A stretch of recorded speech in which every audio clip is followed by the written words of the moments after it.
عسلامة ومرحبا بكم الناس الكل. اليوم رجعت لكم بفيديو جديد باش نعملوا مع بعضنا نواصر تونسية بنينة برشا باللحم البقري. تابعوا معايا الطريقة، قدرة ربي باش تجيكم تعمل 66 كيف. ما تنسوش باش تشتركوا في القناة وتفعلوا الجرس باش يوصلكم كل جديد. اول حاجة حطيت كمية الزيت اللي باش نطيب بيها كما تراو الكمية، وقصيت كعب بصل متوسطة جويدة بالطريقة هذية، وحطيت الطروف متاع اللحم كما قلت لكم انا باش نطيب باللحم بقري. انتم تنجموا تعملوا باللحم علوش والا دجاج كما تحبوا.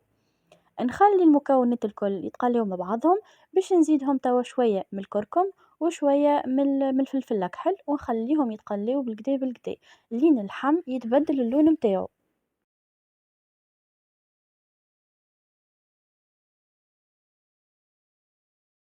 وتوا كيما تراو اللحم تقلب الكدا وسيب المطعم تاعو. باش نكمل نضيف زوز مغارف كبار من الطماطم المعجونة ونخليهم يتقلاو مليح مليح. تنجموا توا تحطوا شوية من الملح باش هاك الطماطم تتنحى القروسية متاعها. وهنا حطيت 4 ورق رند او ورق الغار. وباش نضيف الماء السخون، ديما نحاولوا نمرقوا بالماء السخون. وهنا عندي مغرفة كبيرة متاع هريسة عربي.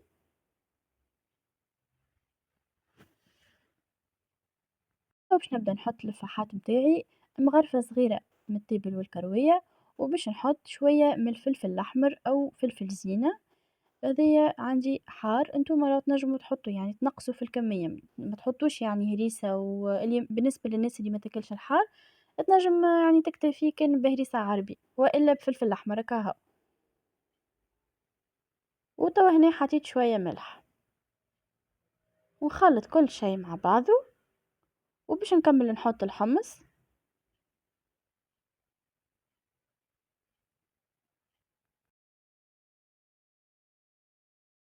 وفي نفس الوقت توا باش نحضروا النواصر متاعنا.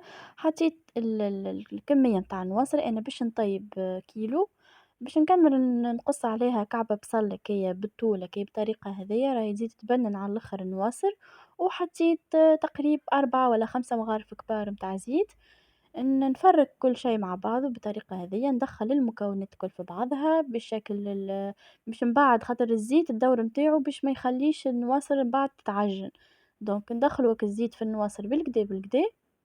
والبصل راهو الكل باش يذوب هذاك، اما راهو باش يسيب مطعم بنين. باش نمرق توا المرقه متاعي. وهنا في نفس الوقت قصيت شويه من الخضره سفنارية قراع وبطاطا.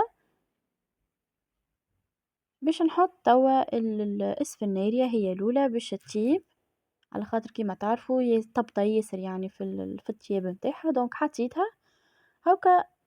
هي واللحم يطيبوا فرد وقت.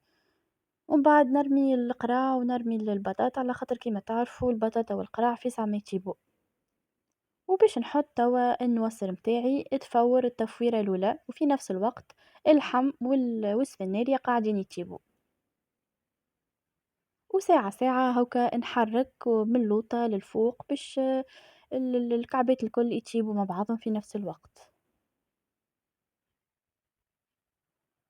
كيما تراو هكا بطريقة ذي كل شوية نقعد نحرك باش النواصر متاعي تطيب متقعدش يابسة.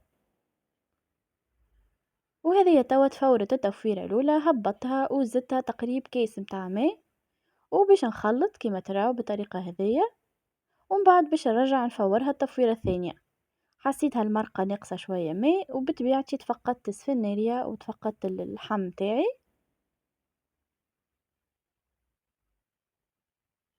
وباش نرجع نحط النواصر متاعي تتفور التفويرة الثانية.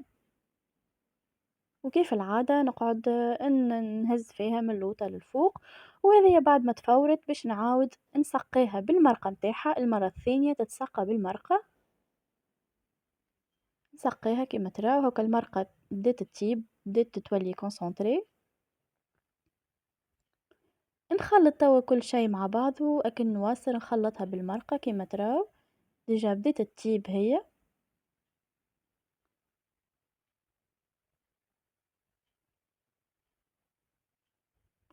وقبل ما نحطها توا باش نرمي القراع والبطاطا خاطر اللحم والسفناري متاعي طابو، توا جوست نستناو البطاطا والقراع يطيبوا، وفي نفس الوقت النواصر تتفور التفويرة الثانية ويبدأ كل شي حاضر.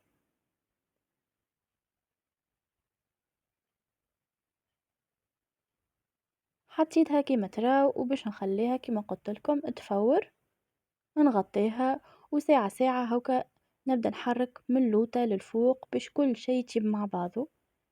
ووقت اللي نعرفو النواصر والخضرة الكل طابت نرمي قرن فلفل أخضر، نشقو نعملو شوية ملح ونخليه يطيب 5 دقايق.